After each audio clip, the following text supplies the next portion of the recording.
തൃണമൂൽ കോൺഗ്രസിലെ പിളർപ്പ് പാർലമെന്റിലും പാർട്ടിയെ ബാധിച്ചേക്കും. ഭൂരിപക്ഷം ലോക്സഭാ എംപിമാരും വിമത പക്ഷത്തെന്ന് സൂചന. 29 ലോക്സഭ എംപിമാരിൽ മമതയ്ക്കൊപ്പം ഒരാൾ മാത്രമാണ്. പ്രശ്നപരിഹാരത്തിനായി ചർച്ചകൾ ആരംഭിച്ചിരിക്കുകയാണ്. ബൽറാം നെടുങ്ങാടി വിശദാംശങ്ങളുമായി ഡൽഹിയിൽ നിന്നുണ്ട്. ബൽറാം, ഇന്നലെ തന്നെ ഈ മമത ഒരു അടിയന്തര യോഗങ്ങളൊക്കെ തന്നെ ചേർത്തിരിക്കുന്നു. വിമത എംഎൽഎമാരെയൊക്കെ തന്നെ ഒപ്പം നിർത്താനായിട്ട് എന്തൊക്കെയാണ് പുതിയ വിശദാംശങ്ങൾ? തൃണമൂൽ കോൺഗ്രസിന്റെ നിയമസഭാ കക്ഷിയിൽ വലിയ പിളർപ്പുണ്ടായിരിക്കുന്നു.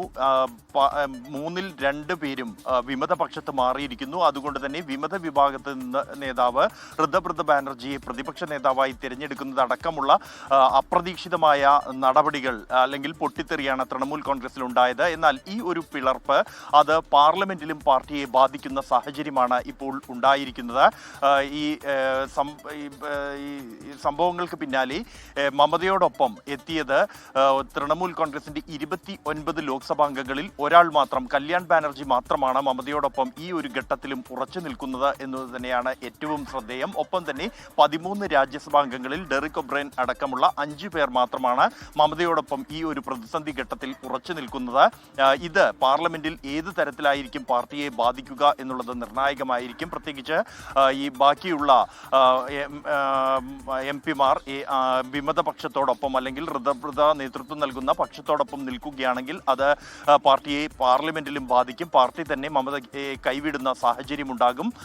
എന്നാൽ ഈ പ്രശ്നങ്ങൾ പരിഹരിക്കുന്നതിനായി എംപിമാരുമായി ഡെറിക് ഒബ്രൈന്റെ നേതൃത്വത്തിൽ ചർച്ചകൾ ആരംഭിച്ചു കഴിഞ്ഞിട്ടുണ്ട്. പ്രധാനമായും ലോക്സഭ രാജ്യസഭ എംപിമാരുമായാണ് ഡെറിക് ഒബ്രൈൻ സംസാരിക്കുന്നത്.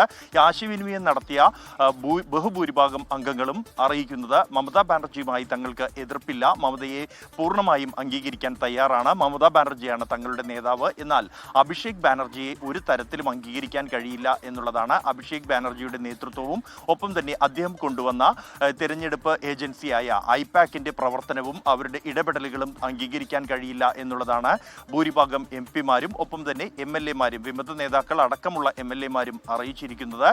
മമതയോട് എതിർപ്പില്ലെങ്കിലും അഭിഷേകിനെ മാറ്റി നിർത്തുക എന്ന ലക്ഷ്യമാണ് ഈ ഒരു വിമത വിഭാഗത്തിനുള്ളത് എന്നുമാണ് നിലവിൽ ലഭ്യമാകുന്ന വിവരം. മമതാ ബാനർജി ഇതിനോട് എങ്ങനെ പ്രതികരിക്കും എന്നുള്ളത് ഏറെ നിർണായകമാകും. അഭിഷേകിനെ ഒഴിവാക്കി മാറ്റി നിർത്തിക്കൊണ്ട് വിമതപക്ഷത്ത് പോയവരെ കൂടി ചേർത്ത് നിർത്താൻ കഴിഞ്ഞാൽ പാർട്ടിയെ മമതയ്ക്ക് സംരക്ഷിക്കാൻ കഴിയും. എന്നാൽ അത്തരത്തിലൊരു തീരുമാനത്തിലേക്ക് മമത പോകുമോ അല്ലെങ്കിൽ തുറന്ന ഒരു യുദ്ധത്തിലേക്ക് കടക്കുമോ എന്നുള്ളത് ഈ ഒരു ഘട്ടത്തിലും വ്യക്തമല്ല.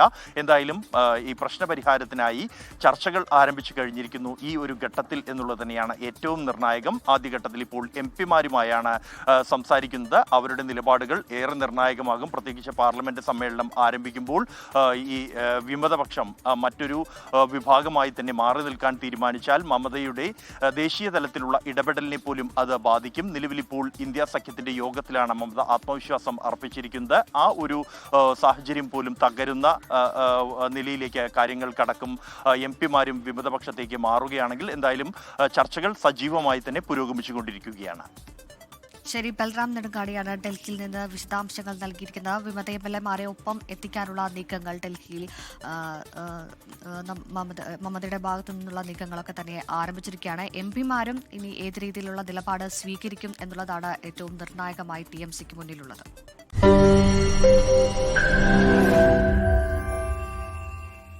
ലോകത്തെവിടെയായാലും ഏത് സമയത്തും 24 വാർത്തകളും ഓഗ്മെന്റഡ് റിയാലിറ്റി പാക്കേജുകളും എക്സ്പ്ലെയിനറുകളും വിശദമായി കാണാൻ ഞങ്ങളുടെ യൂട്യൂബ് ചാനൽ നിങ്ങൾക്ക് സബ്സ്ക്രൈബ് ചെയ്യാം.